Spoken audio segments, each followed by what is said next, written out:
You ask Tiger to solve. This deals with linear equations with one unknown. The final result is w equals -1/2. Let's solve it step by step. Simplify the expression. Expand the parentheses. Simplify the arithmetic. Swap sides.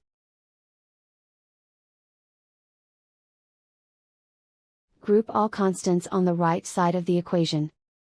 Subtract 32 from both sides. Simplify the arithmetic.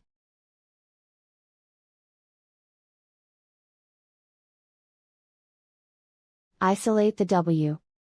Divide both sides by 8.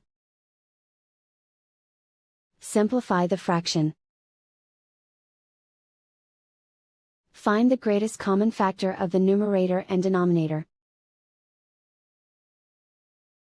Factor out and cancel the greatest common factor. And so the final result is w equals -1/2.